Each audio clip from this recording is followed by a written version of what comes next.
Hello, welcome to another episode of Drinking with Comics. I'm Sean, and today there's no drinking, well, coffee.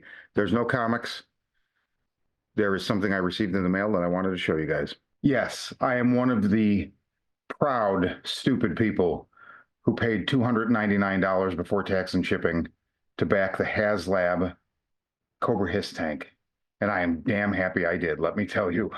So I'm not going to do an unboxing video because I don't like unboxing videos. Nothing against the people that do them. The Hasbro Pulse G.I. Joe team did one a couple weeks before they started mailing these out. I'll put a link to it in the comments. It's professionally done. It's a great video. Tells you everything you need to know. What I do want to do, however, is show you what's inside the box. But before we go to what's inside the box, and no, it is not Gwyneth Paltrow's head, I want to show you the box because the box itself is fucking gorgeous. So you're looking at it right here. Look, I mean, the artwork is absolutely incredible. All sides. Every side of this is just amazing. So now I have to figure out how to display the tank, which is the size of one of my cats. So that should lead to some hilarity down the road.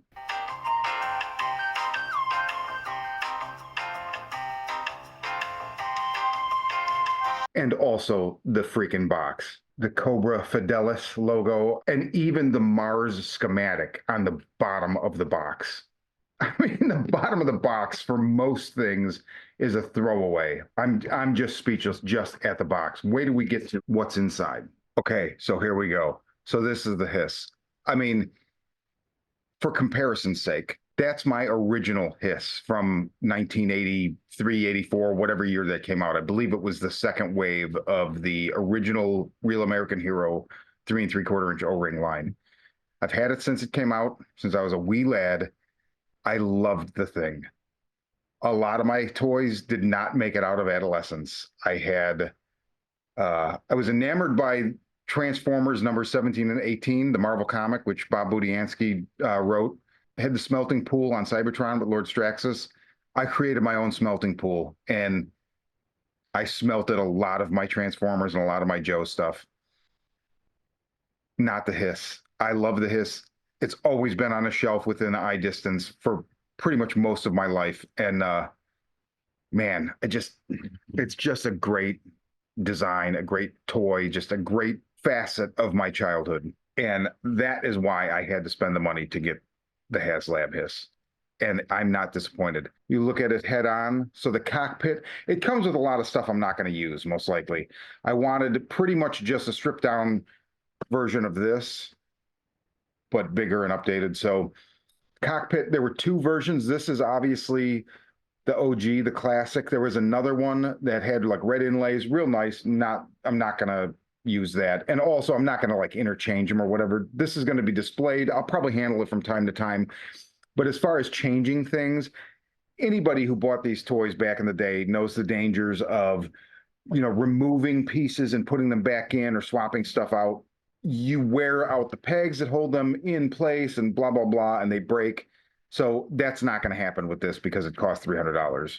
As you can see from the sides, I did add these missiles. They don't stay on super great. So if you pick it up from the side and you bump them, they're kind of loose. Probably my favorite facet of this. I mean, this is so freaking cool. It gives me like an Aliens vibe. I don't know. I'm just thinking that troop transport. Obviously, it's not as big, it's not as cool, but still, just to have this in the Hiss, because obviously, like, you could not do that with the old one. I remember I used to take this apart.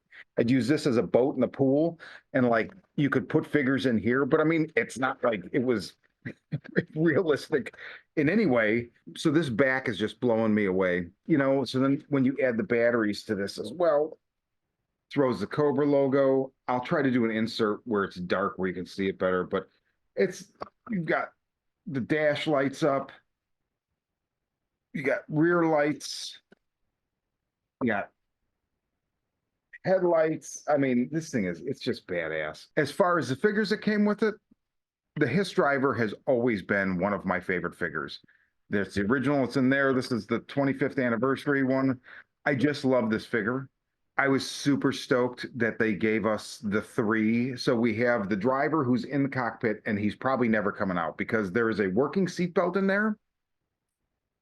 It's kind of difficult to get fastened over the figure. It does work. I'm concerned again about fastening, unfastening. Probably just leave it like it is.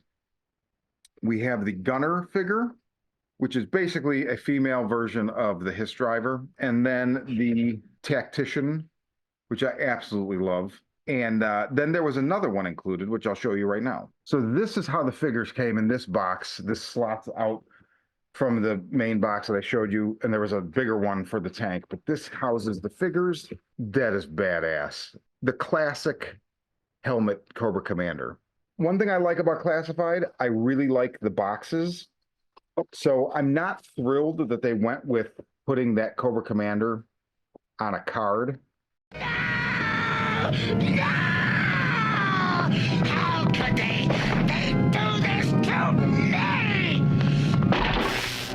Yeah, so that's the Cobra HISS tank, the HasLab. I am extremely pleased. I'm happy I spent the money. I don't see myself, I didn't back the Dragonfly, not interested. The size here is prohibitive. I mean, it just is. I have a display case, this thing is not even going to fit in that. I don't really give a shit about most of the vehicles. I know that there's talk they're going to release a Thunder Machine, but it'll be regular issue. I might splurge on that. I still have my original. So, I mean, to me, the 3 3/4 figures are dead. Good riddance. But, I mean, the Classified are just so much better when they're QC'd properly. I'll be back tomorrow with new comic book day picks, but until then, Cobra.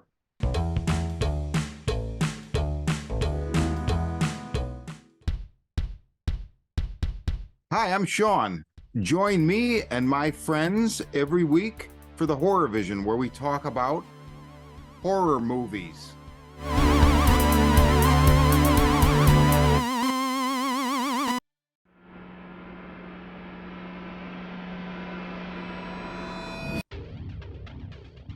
A pandemic of violence floods the streets of major cities as cases of the media-dubbed murder virus, MV20 soar, causing those infected to go on killing sprees. Caught in the middle, police detective Angela Miller finds her only trustworthy ally in the self-proclaimed psychic PI, Gerald Henry. As the two try to navigate the violence, they are drawn into New Age guru Abramelin Harvest's plot to heal the planet. Harvest's missive? The world is sick, and humanity is the infection. The cure? Murder. From the twisted mind of Sean C. Baker, author of A Collection of Desires and Shadow Play in Book 1, Kim and Jesse, comes his most vicious novel yet, Murder Virus. Available where books